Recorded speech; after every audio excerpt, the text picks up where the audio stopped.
Vida longa e próspera, pessoal. Rafael Bernardes falando. Sejam bem-vindos ao Titânio Talks. Muito mais do que um podcast, um verdadeiro evento de conexão.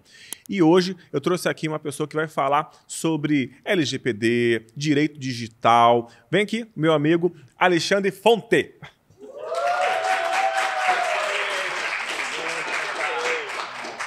Acertei, não botei o S no teu nome, Alexandre Fonte. Mas sabe que é comum, eu tô até acostumado, viu, Rafael? Chamarem de fontes e daí por diante. Você botar um carioca pra falar assim, Alexandre Fonte. Não, é Fonte. Aí eu falei assim, aí eu fiquei olhando aqui, falei, não vou errar.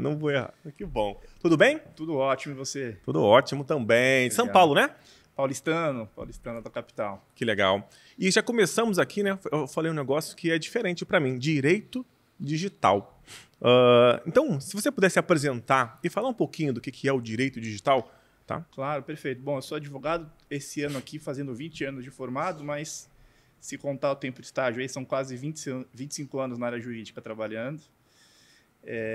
Passei por diversos ramos, minha carreira quase toda foi construída dentro de empresas, então uma vida corporativa, e nos últimos 3 anos que eu estou em escritório, eu sou sócio hoje do Lima Júnior Domain Advogados, e me especializei nos últimos aí 6, 7 anos em que a gente chama, né, data protection, muitos termos em inglês sempre. Pode usar. Proteção de dados, privacidade, e inclusive segurança da informação. Eu tenho certificações aí da IAPP, que é uma entidade americana, International Association of Privacy Professionals. Eu tenho uma de gestão de programa de privacidade e uma com base na LGPD no Brasil.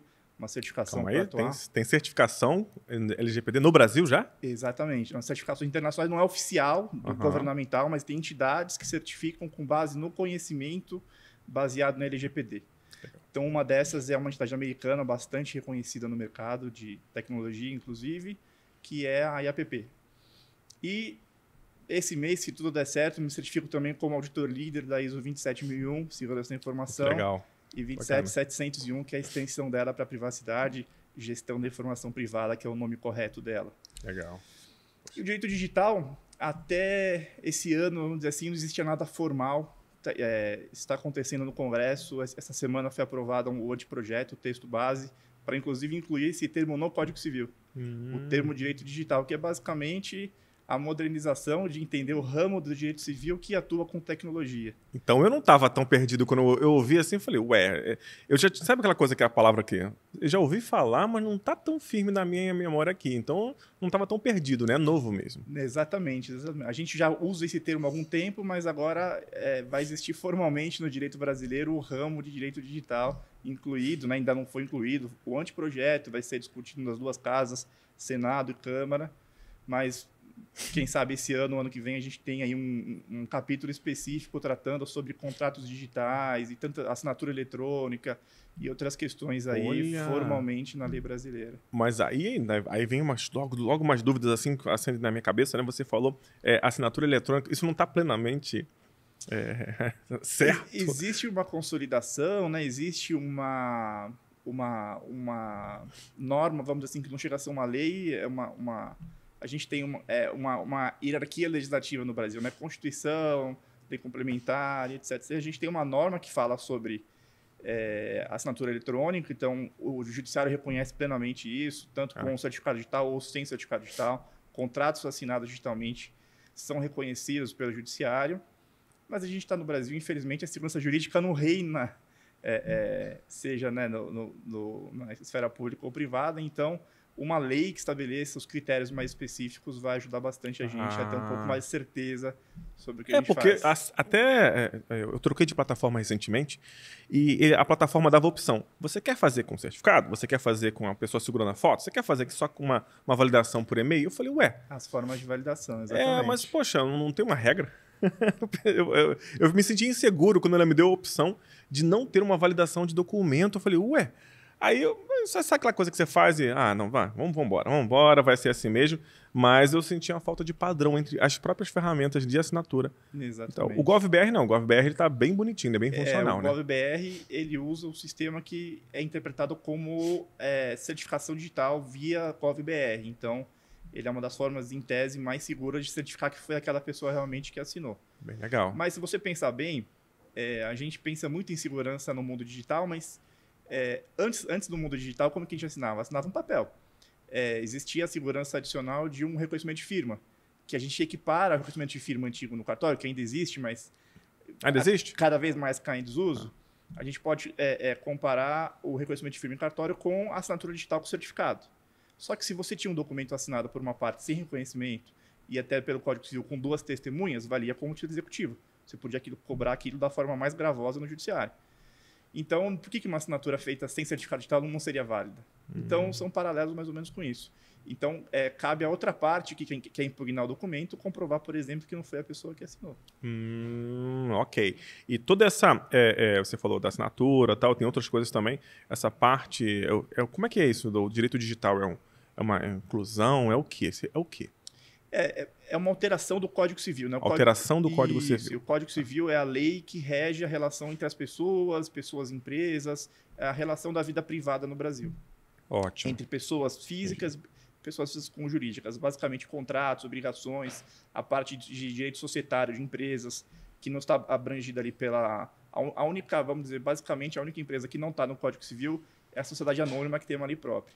Limitada, que é a forma mais comum, as 2 formas mais comuns de empresa, né? Limitada e sociedade anônima.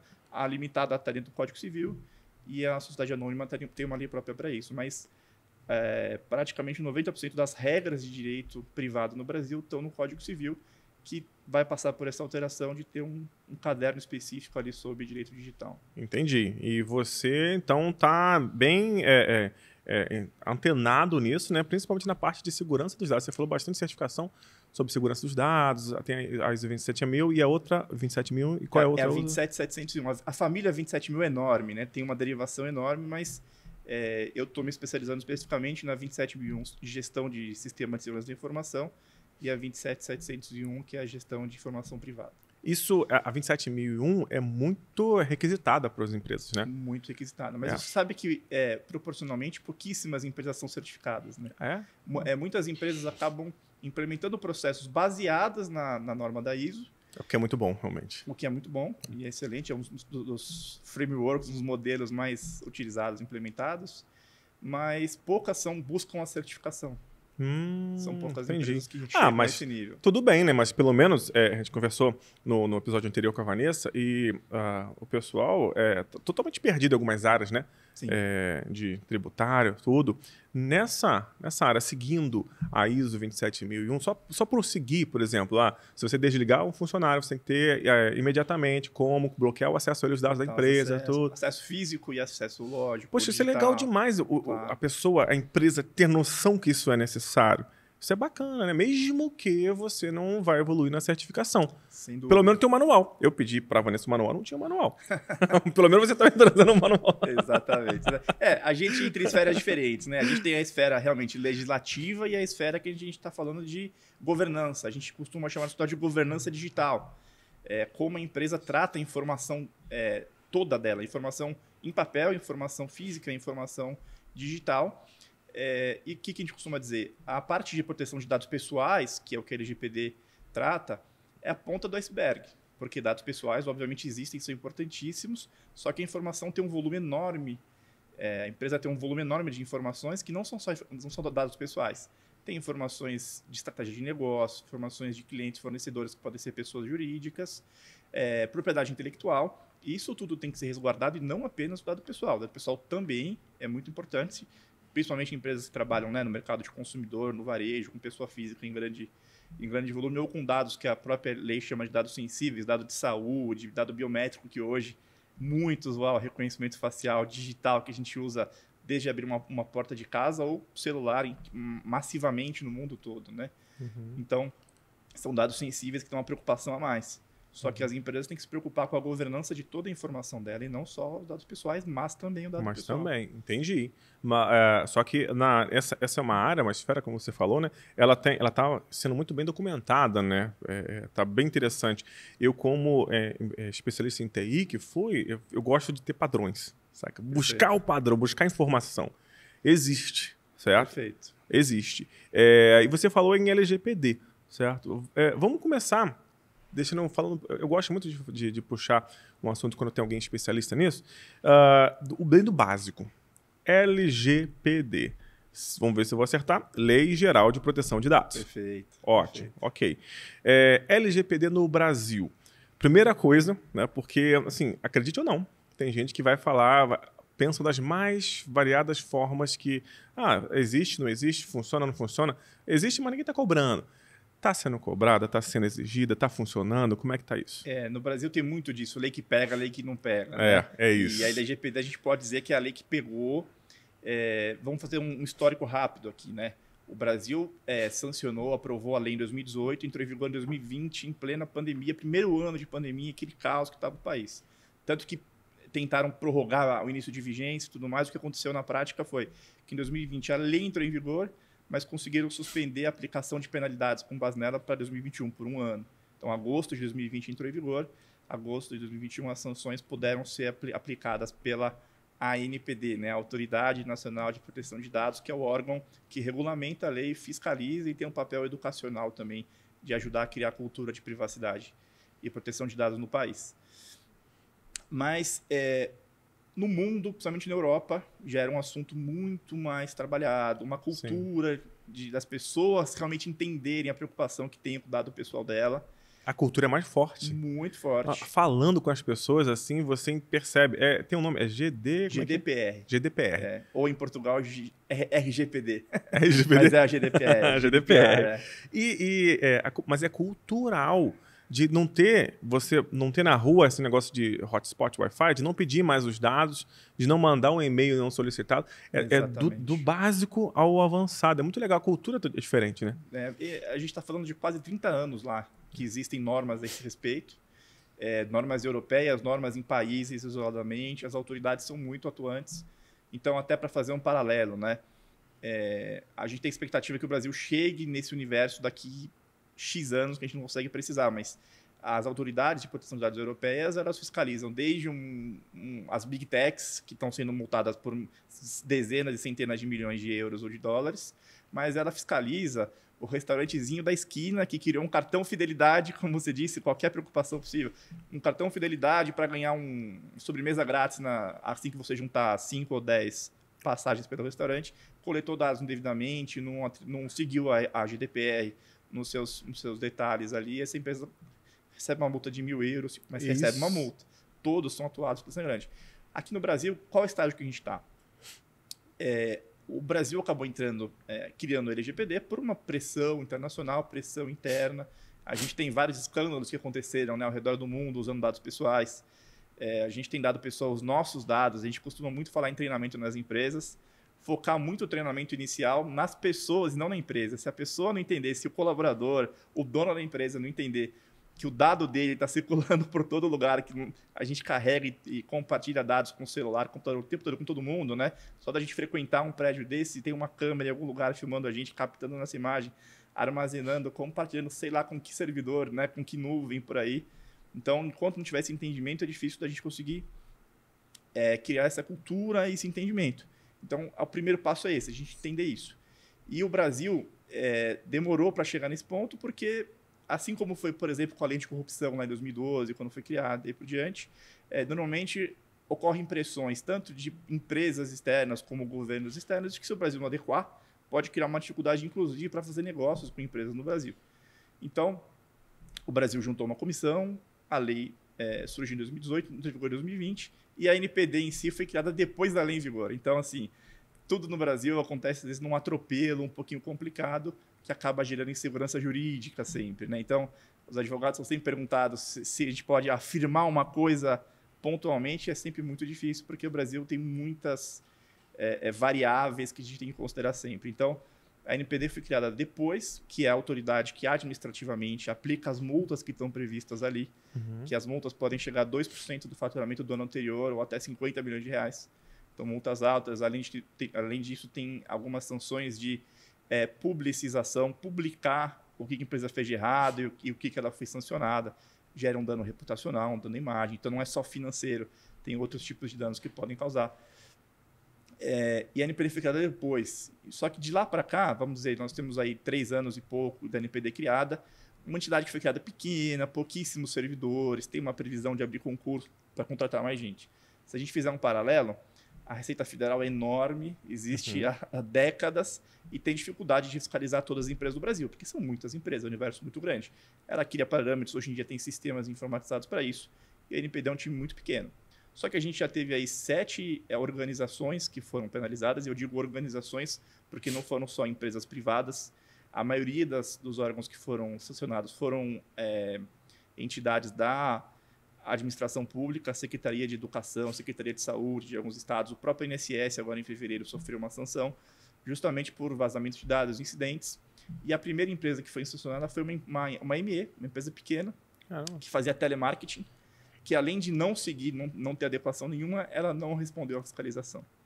Então, a gente tem vários pontos para tratar, né? Você tem que atender a lei, você tem que atender uma fiscalização e tem que demonstrar, ter evidências que você está minimamente cumprindo, ou pelo menos se esforçando em cumprir a lei vigente. Então, o que a gente tem hoje? Qual que é o cenário? Se a lei pegou ou não pegou? A NPD tem fiscalizado, mas principalmente a gente destaca 2 formas que ela age para fiscalizar, abrir processos administrativos que podem implicar numa punição, numa sanção. Uma denúncia, que pode ser um consumidor, uma empresa B2C, pode ser um funcionário, um ex-funcionário, pode ser um concorrente. Então, denúncia, qualquer um pode entrar no site da NPD e denunciar uma empresa. A empresa pode estar agindo corretamente, ela vai responder à fiscalização e tudo resolvido. Mas a denúncia pode ocorrer de qualquer parte. Um ex-funcionário que saiu insatisfeito com alguma situação. É a ABES, né? Que faz do software, como é que é o nome? ABES, Associação Brasileira. Isso. É tipo isso, qualquer um pode ir lá denunciar, Perfeito. você tem que estar preparado para isso. Para responder à fiscalização. Interessante. Fiscalização. E a outra segunda forma que a NPD tem tomado conhecimento e aberto investigações é através de incidentes de segurança, incidentes de privacidade que viram públicos. Notórios. Que acabam caindo na mídia e eles percebem e vão atrás para fiscalizar. Ok. São as 2 principais formas. E você tinha falado comigo, Alexandre, que existem alguns pilares, né? Para seguir. Quais são esses pilares? Vamos lá, né? Vamos falar especificamente da LGPD primeiro, né? A LGPD traz uma série de obrigações, que é basicamente criar um programa de governança. Quando a gente fala, na verdade, tanto em segurança como em privacidade, em proteção de dados pessoais, a gente fala sempre em criar ou melhorar processos internos. Nem toda empresa tem processos internos formais, escritos, Sim. documentados. A maioria vai fazendo, vai tocando o negócio, principalmente empresas de estágio mais inicial. Só que chega uma hora que você, criando o processo, você facilita o negócio. Se você tiver regras, não importa se a pessoa X ou Y saiu da empresa, a pessoa que entrar vai seguir o processo, né? É o que umas teorias bem antigas de administração falavam, né? A empresa tem que ser business-oriented, process-oriented, não people-oriented, né? Tem que ser orientada por processo, não pessoas. Se é só aquela pessoa que sabe fazer, a pessoa sai. A inteligência do negócio está na pessoa, né? Não está Aí não dá, né? Tem que estar eu falo que a inteligência do negócio tem que estar na empresa. Exatamente, é isso aí. É isso aí. Então, a gente fala em criação de processos. E aí tem umas obrigações mínimas. Por exemplo, a NPD fez um regulamento para empresas de pequeno porte, inclusive startups, mas empresas de pequeno porte que ela classificou utilizando o parâmetro de ME e EPP, que estão dispensadas de algumas obrigações. Mas tem obrigações mínimas que se referem principalmente a mapear as atividades internas da empresa que tratam dados pessoais. Uhum. E aí a gente tem que lembrar o seguinte, não é só... a gente está falando de funcionário, colaborador, empregado, a gente está falando de cliente, quando o cliente é pessoa física, só que se você tem clientes pessoas jurídicas e mesmo fornecedores, embora haja uma personalidade jurídica de uma empresa, tem pessoas por trás. E você trata dessas pessoas. Você tem cadastro, você tem e-mail. Normalmente você recebe até algum tipo de documento das pessoas que são representantes legais. Você tem ali nome, CPF, endereço. Tem empresa que pede até documento pessoal de fornecedor para fazer algum tipo de cadastro. E o inverso também. Quando você presta serviço para empresas, alocação de mão de obra ou tem pessoas alocadas dentro do cliente, normalmente você tem que fornecer documentos e às vezes fornecer até mais. Fornecer comprovação de que a empresa recolhe INSS, sim, e depois, obrigações trabalhistas para que aquela responsabilidade subsidiária, solidária entre o prestador e o tomador de serviço. Então, os dados pessoais são inúmeros na empresa. Então, a LGPD exige, uma das principais obrigações, inclusive para as empresas de pequeno porte, é que a empresa tenha mapeado num documento formal todas as atividades que tratam dados. Esse mapeamento ele inclui o que a gente chama de ciclo de vida do dado. Porque o dado ele entra na empresa de alguma forma, tem uma fonte de coleta, e ele vai ter que ter um fim de vida em algum momento. Vai ter que ter uma exclusão, uma deleção. definitiva. Então, é esse ciclo de vida que tem que ser monitorado. Então, qual a fonte de coleta, quais são os dados, quem é o tipo de titular, seria um colaborador, seria um fornecedor, qual é a figura dele dentro da empresa, onde você armazena, com quem você compartilha, que sistemas você utiliza e daí por diante. Até o tempo de retenção, qual que é o prazo que você vai executar aquela atividade, quando você apaga e a forma que você apaga. Entendi. Então, para um empresário pequeno porte, o ideal é ele contar com sistemas, com parceiros que já estejam preparados para tal. E não ficar... Porque, assim, imagina que você tem empresas de pequeno porte, tem cadastros e tal. Você bota numa planilha do Excel. Lascou-se. Essa planilha vaza para tudo quanto é lado, né? Com a tua logo, com o teu nome ali. Mesmo sendo pequeno porte, pode ser autuado. Pode ser autuado, não tem restrição. Por exemplo, essa EMEA que foi autuada, é uma multa de R$10.000. Sim. Pode parecer relativamente baixo, mas para uma empresa pequena isso pode ser bastante e fora que significativo. Tem que publicar, né? Exatamente, e pode afetar inclusive contratos com fornecedores. Porque que a gente está falando de lei pega ou não pega? Eu dei o exemplo inicialmente do NPD. Só que além do NPD, o judiciário está aplicando o NPD. O Ministério Público aplica. Por exemplo, a gente teve o caso no metrô em São Paulo, na linha 4, que estava usando câmeras de reconhecimento facial para segurança. Uhum. O Ministério Público entrou com uma ação para impedir que fosse usado o reconhecimento facial. Porque qual é a discussão?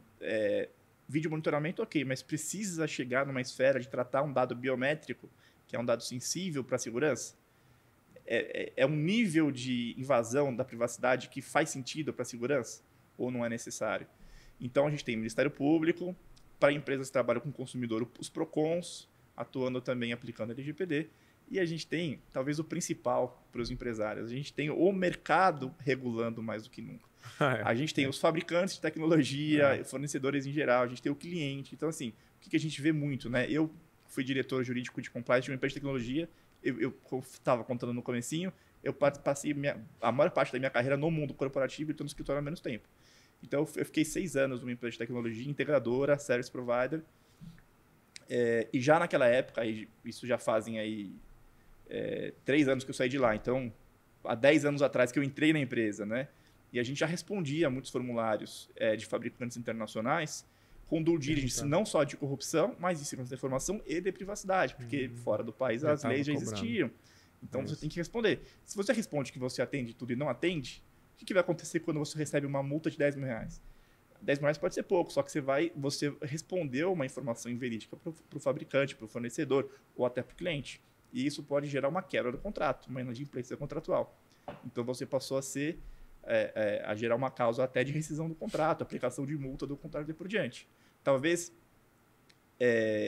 o cliente, o fornecedor, não quisesse acionar essa cláusula por causa disso, mas se por qualquer outro motivo, às vezes até política interna da empresa, que a gente sabe que acontece, ele quer rescindir e não tinha motivo, ele pode usar isso para rescindir o contrato.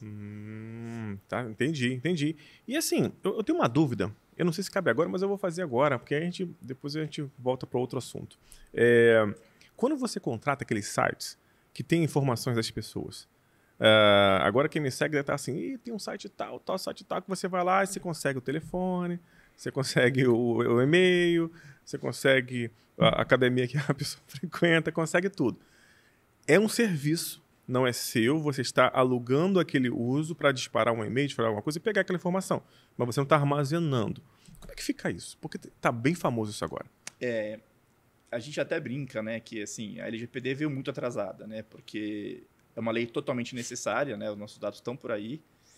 E a gente parte de 2 premissas. A primeira que a gente brinca muito é que assim, eu era estagiário lá no centro de São Paulo em 2002 e já tinha a banquinha ali na região do centro, 25 de março, tal, que vendia o CD com base de dados da Receita Federal.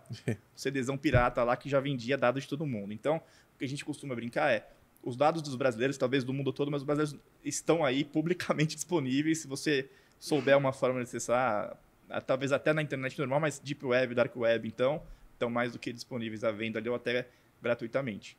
Só que o que é importante? Independente de uma fonte dessa nitidamente ilícita ou de uma fonte que parece como um site que está oferecendo dados ali, a gente tem 2 preocupações. A primeira não é porque o dado é público que eu posso usar, eu, empresa, posso usar como eu quiser. tem os parâmetros da LGPD para você poder usar. Por exemplo, um dos parâmetros principais para você usar o dado, depois que você faz aquele mapeamento, é escolher qual base legal, qual autorização legal serve para tratar o dado. Para dados pessoais comuns, a LGPD traz 10 bases legais. Vou dar um exemplo fácil aqui.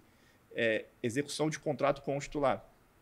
Se é um dado de um colaborador e eu preciso, por exemplo, da carteira de trabalho ou da conta no banco dele para executar o contrato, para poder fazer o pagamento, poder registrar ele na carteira de trabalho, é um dado que eu preciso para executar o contrato.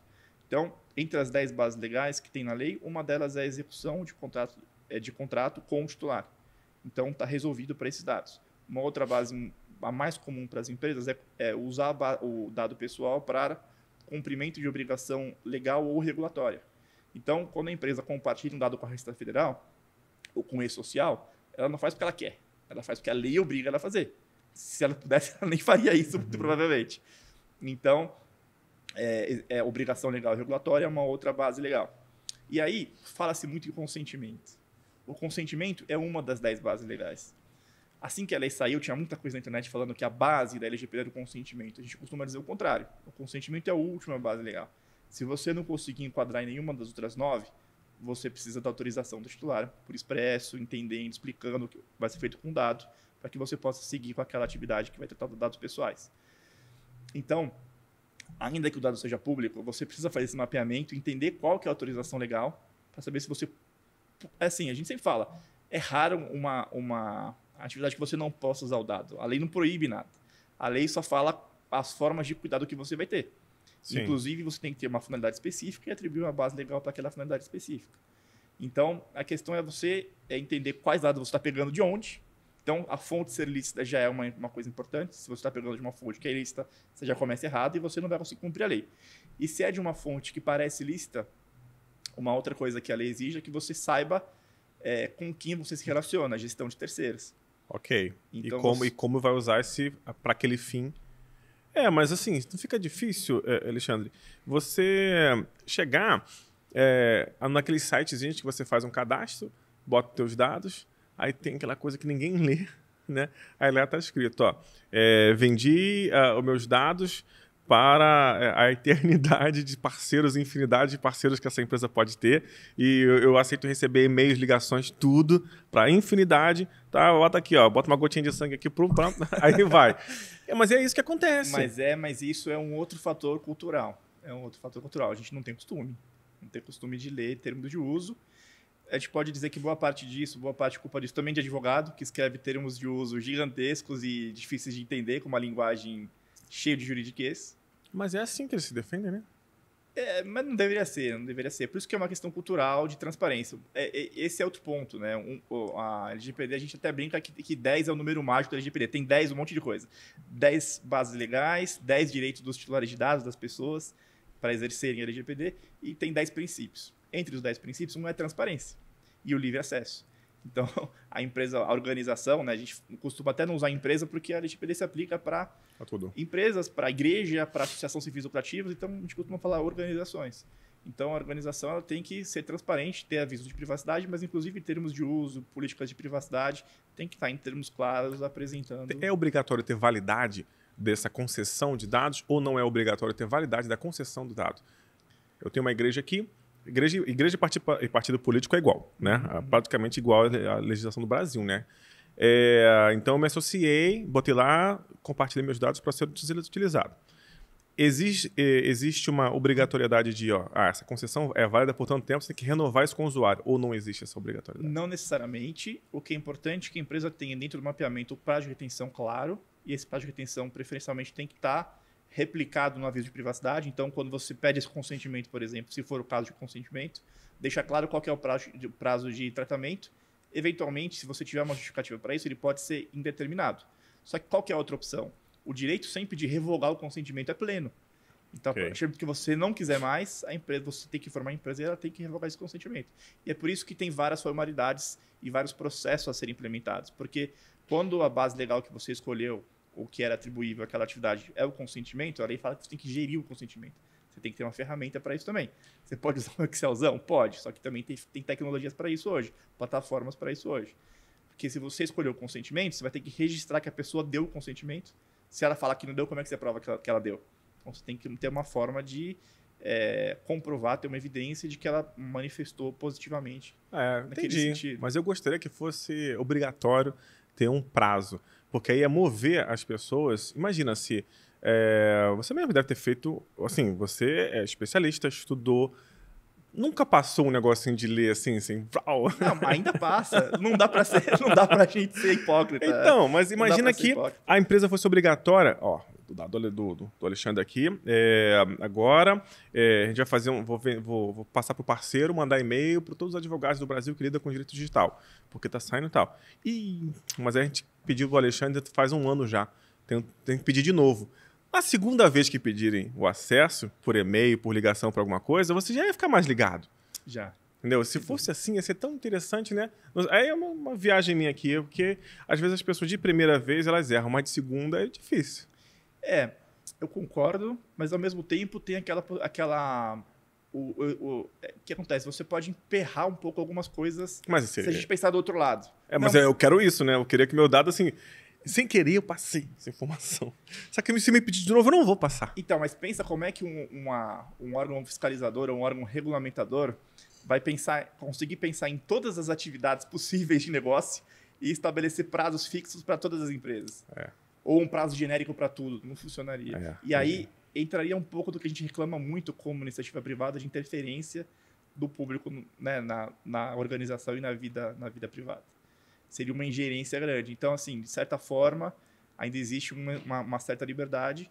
Só que o que acontece? A NPD pode fiscalizar uma empresa e falar, não, esse prazo aqui não pode ser determinado. Não, você está falando 10 anos, não é coerente com a sua atividade. Ela pode questionar esse tipo de coisa. Aos poucos, então, a NPD não necessariamente ela vai corrigir. Porque ela pode chamar e falar, olha, eu acho que não está fazendo muito sentido. Ela não vai aplicar uma multa por isso, porque ela tem um papel de relacionamento.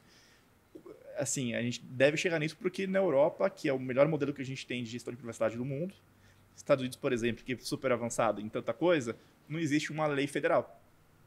Está super se discutindo lá no Congresso americano, talvez saia esse ano, talvez saia ano que vem, porque já faz tempo que se discute, só que como a organização lá é muito diferente, os estados têm muito mais autonomia, a Califórnia, obviamente, né, o berço ali da tecnologia do Vale do Silício, tem uma lei, a primeira lei americana foi na Califórnia, é uma lei rígida, mas não tem uma lei nacional. Então, assim, Europa é o país, a União Europeia, quando você fala Europa... Isso, União Europeia. Consegue ser mais ágil do que um país. Exatamente. Uma união de países consegue ser mais ágil do que um país que nasceu a tecnologia, praticamente. Né? Tanto que é o primeiro que aprovou uma lei sobre inteligência artificial também. Caramba. Já tem lei, já? Já. A redação, a lei foi aprovada em março e a redação final saiu esses dias agora. Uma revisão da redação para poder entrar em vigor. Que legal. Nossa, isso quando começar a vir aqui, hein? Imagina, eita ferro. Porque acontece, o Brasil é um mercado emergente muito bom nessa área de tecnologia, né? Ele cresce, escala muito rápido. As empresas que estão sacando isso, elas estão rapidamente pegando o modelo e botando aqui. Principalmente porque ainda não tem regra, né? Não tem legislação para algumas coisas, né? Sim. Nossa, Não, e o Brasil tem uma população gigantesca, então é um ambiente para testar um ecossistema fantástico. Né? Caramba, nossa, vai ser uma guerra isso agora, hein? Vai vir com tudo. Mas vamos falar um pouquinho de LGPD no aspecto que a gente pode controlar. Porque, assim, eu gostaria realmente que tivesse a coisa a clareza das empresas. Fui lá, assinei um trocinho, meu e-mail, meu telefone é disponível para qualquer parceiro o resto da vida que aquela empresa criar. Ok, isso está muito fora do meu controle ainda. Mas eu lido com MSPs. Provedores de serviços gerenciados. E você falou para mim, né? A gente estava fazendo um ensaio aqui, aí ele falou assim, inclusive ele lembra de mencionar que tem negócio para MSPs nessa área. Aí eu fiquei muito curioso. A gente já deu uma visão geral aqui, já falamos sobre a base da LGPD, de onde veio, como é que está, se pegou, se não pegou. E agora, o MSP, ele se beneficia em que disso? Aqui a gente pode falar que proteção de dados e segurança de informação é tanto um risco como uma oportunidade, né? Então, assim, MSPs, como qualquer outra organização, tem que se adequar. A gente sempre fala, né? Ter um tamanho mínimo? Não. Todo mundo tem que se adequar. Dependendo do tamanho da empresa, da complexidade, os riscos são menores ou maiores. Então, a adequação, que a gente fala que não é um projeto, é um programa, né? Porque é um programa de compliance, é um programa de qualidade que tem que ser trabalhado, é dinâmico como a empresa é dinâmica. Então, é um processo sempre revisado, melhoria contínua. Mas, ao mesmo tempo que tem o risco, e a empresa tem que trabalhar no risco para se adequar, tem oportunidades. Por quê? A gente está falando de um universo hoje de dados, de informação, 95%, 98% digital, tecnologia. Então, ao mesmo tempo que o MSP tem que se adequar, ele tem oportunidades de vender ferramentas tecnológicas para abordar os temas de segurança da informação e proteção de dados. Hoje em dia tem muita ferramenta específica só para proteção de dados pessoais. E a gente está falando de coisas básicas que servem para a segurança da informação em geral, como criptografia, tokenização, pseudonimização. Como é que é isso? Pseudonimização, né? A gente tem anonimização e pseudonimização. Anonimização é tornar o dado de uma forma que não possa ser identificado, um dado pessoal, por exemplo, reconhecível, que não tenha como retornar de forma nenhuma, nem que seja por correlação, a que você possa reidentificar alguém. E a pseudonimização é basicamente criar uma máscara que você não consiga identificar imediatamente, mas você consiga de uma outra forma reidentificar. Então, para que é utilizado hoje pseudonimização nas formas mais comuns? Cartão de crédito. Você coloca asterisco, 4 dígitos. Da forma bem rudimentar que as empresas sempre usaram, matrícula de funcionário. Você não é funcionário, você não é o Alexandre Fonte, você é o funcionário 2314. Isso são formas de pseudonimização. Só que existem hoje ferramentas que conseguem transformar os dados pessoais em outras formas de identificação. Só que quando você precisa reidentificar, você consegue. E qual que é a diferença para a LGPD até, que é um ponto importante esclarecer. Dados anonimizados, a LGPD não trata mais, não estão sujeitos à LGPD, porque você não consegue mais identificar o indivíduo. Tudo bem. O pseudonimizado ainda está abrangindo a LGPD. Então, essa distinção e são ferramentas de tecnologia super utilizadas hoje no mercado. Então, o MSP ele deve buscar, mas assim, ok. Onde entra o MSP? É uma pessoa extremamente técnica, né? É uma empresa, é uma entidade, uma pessoa técnica que faz soluções, suporte, tal.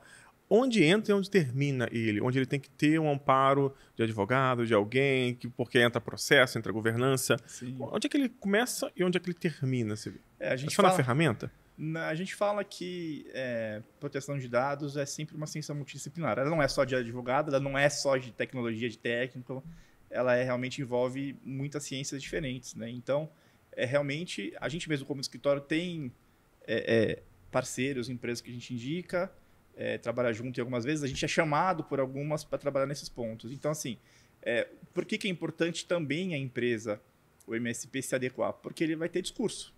Ele vai saber o que falar. Se ele tiver conhecimento em causa própria, inclusive dentro de casa, fica muito mais fácil para ele conseguir apresentar, oferecer e vender, né? Muitas vezes a gente chega para algumas MSPs que a gente conhece e fala assim, olha, tem um cliente aqui nosso que está querendo fazer, um caso está recente, discovery e classification de dados. Porque é uma empresa que mexe com muito dado financeiro e ele está num processo de segurança da informação, de adequação, preocupado com a LGPD, e uma das coisas que ele quer fazer é entender toda a base de dados deles, e várias bases diferentes, né, arquivadas em data centers, repositórios diferentes de dados. Ele quer identificar tudo, taguear os dados em confidencial, público, interno, etc. Ele precisa de ferramenta para isso. E tem interlocutores de tecnologia que a gente conversou e fala, não sei o que é isso. Então, se tivesse um pouco mais imerso no assunto, tivesse feito a lição de casa, inclusive, de adequar a sua empresa, provavelmente ele teria esse conhecimento para poder, inclusive, favorecer o lado comercial da empresa dele. Entendi. Então, entendi. Multidisciplinar ajuda, certo? Mas, assim, na prática, eu queria entender, eu consigo sozinho fazer... porque, assim, eu lembro que eu fiz uma brincadeira com você, né? Tem gente que não sabe se é LGPD de passar no cabelo ou de comer. Perfeito. Né? Perfeito. A pessoa sabe mais ou menos o que é ali e tal. Ok. Existe uma norma, existe algum local para ser... é correto falar que é compliance? Como é que compliance com a LGPD. Sim. Ok. Existe uma regra, você tem que ter um provedor de serviço gerenciado que faça isso aqui, e vai ter que ter um escritório de advocacia que faça isso aqui. Existe isso? Existe uma regrinha? Ou não existe? Não tem uma regrinha, mas, obviamente, você tem que buscar assessoria em quem você tem falou. Conhecimento específico, né? Então, quem assina? Quem chega assim e fala assim, essa aqui está compliance. Pá. Não tem um órgão oficial, porque assim, a gente está falando de uma lei fiscalizada por um órgão público. Você falou pela ANPD, ANPD. Exatamente. E existe também uma subjetividade na interpretação. A própria lei, ela não diz exatamente o que tem que ser feito, ela coloca obrigações um pouco mais genéricas E existem as melhores práticas, os frameworks, aí, os modelos nacionais e internacionais de como ser feito. Então, por exemplo, a APP, que é um órgão super antigo, ela tem modelos de como fazer a adequação. A NPD, com o tempo, está soltando materiais educacionais, interpretativos, isso que é, poxa dizendo vida. quais são as melhores práticas e exemplos do que ela espera que seja feito. Interessante. Então, está começando a se formar, mas não tem uma entidade... E aí que eu digo, por exemplo, tem um modelo da ISO 27701, que é um modelo de sistema de gestão de informação privada. Então, você consegue seguir, por exemplo, o modelo da ISO 27700 para implementar um programa de gestão de informação privada e conseguir uma certificação da ISO. Você precisa de alguém que conheça a LGPD para ter certeza que esse programa da ISO, porque a ISO não está referenciando a LGPD, a ISO tem um sistema próprio. É claro que ela endereça as principais obrigações, tanto de GDPR como LGPD, porque existe ali um senso comum do que é necessário para proteger dado pessoal. Se você pegar qualquer framework, é como se você pegar um NIST, a própria ISO 27, se você pegar vários frameworks de tecnologia de segurança da informação, você vai ver que tem uma base muito comum ali em todos eles, inclusive em relação de controles e daí por diante. Né? A ISO 27001 tem 93 controles no anexo A, elencando quais são as boas práticas ali, que vão ser auditadas. Entendi. Mas aí eu tava buscando assim uma certificação LGPD, um selo, tá? Eu tava com uma certificação, alguma coisa que não, ok, tá. Não tenho, entendi. Uma lei tem que ser cumprida e você vai ter que ter a tua consultoria, teus parceiros ali que vão conseguir nisso. Isso. Mas eu como MSP, eu devo procurar... eu vou procurar qual é o nome da empresa? É que você falou? É Domene... Lima Júnior Domene Advogados. Lima Júnior Domene Advogados. Ok. Eu vou procurar vocês, eu como MSP...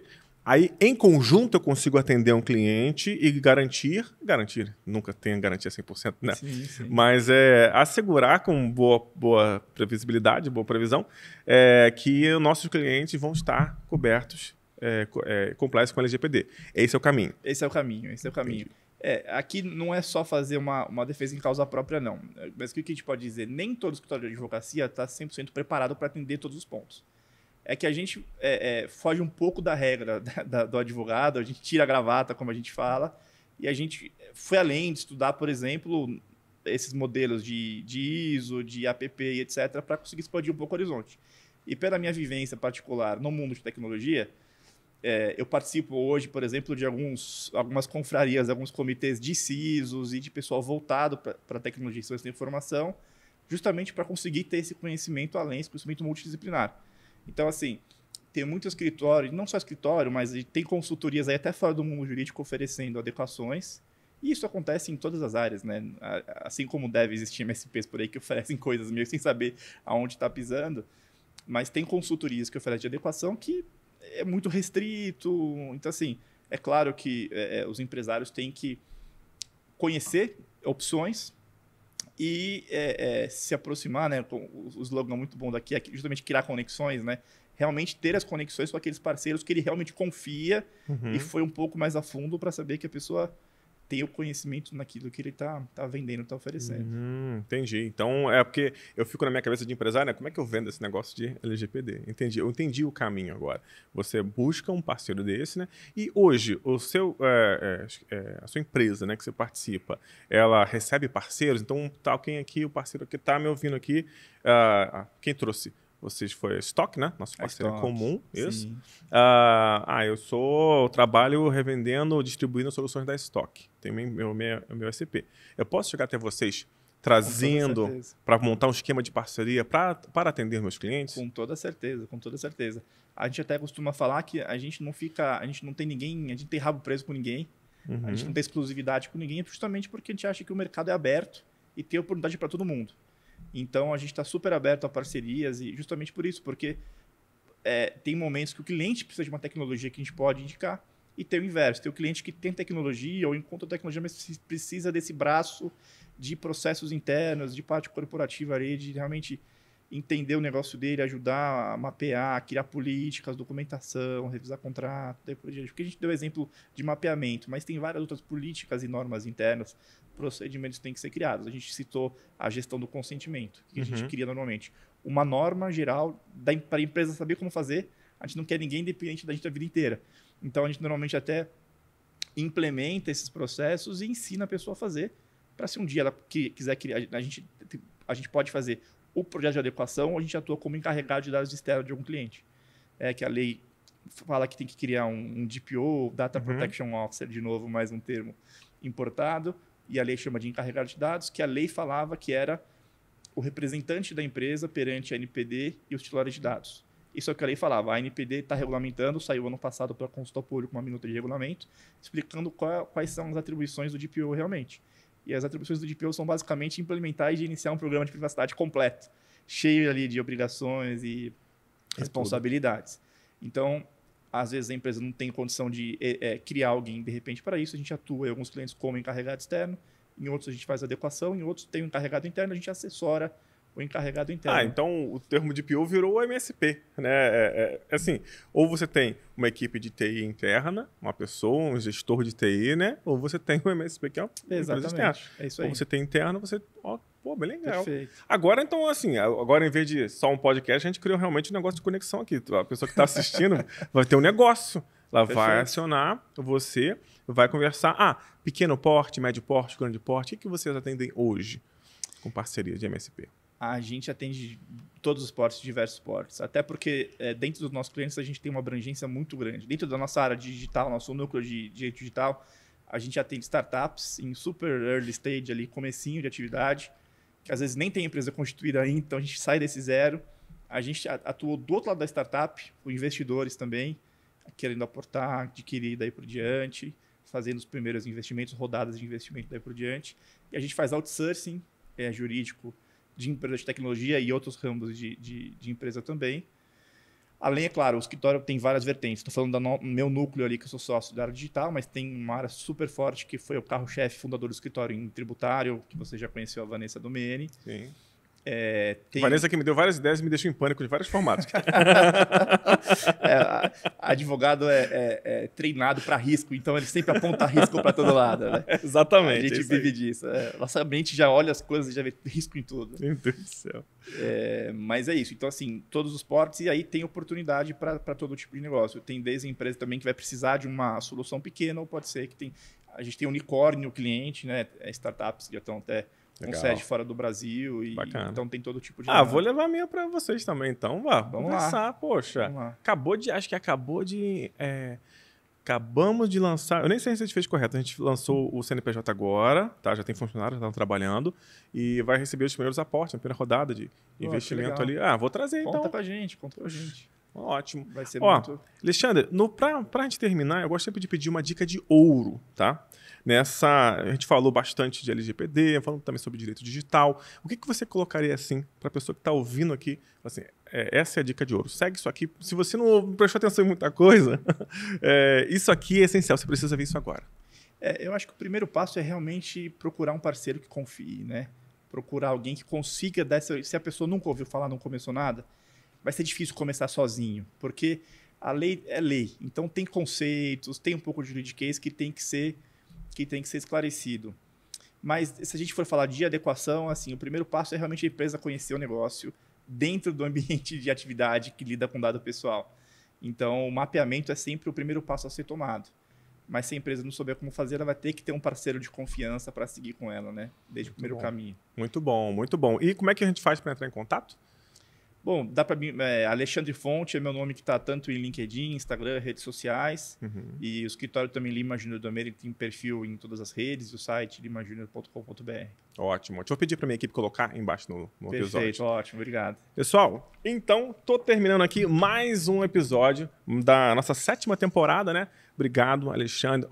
Não se esquece. No episódio anterior eu esqueci de falar isso. Deixa um comentário aqui, porque esse tipo de assunto é um assunto avançado, é um assunto que você precisa, tanto do primeiro episódio dessa 7ª temporada quanto de agora, é um assunto que você precisa ir avançando aos poucos, procurando ajuda.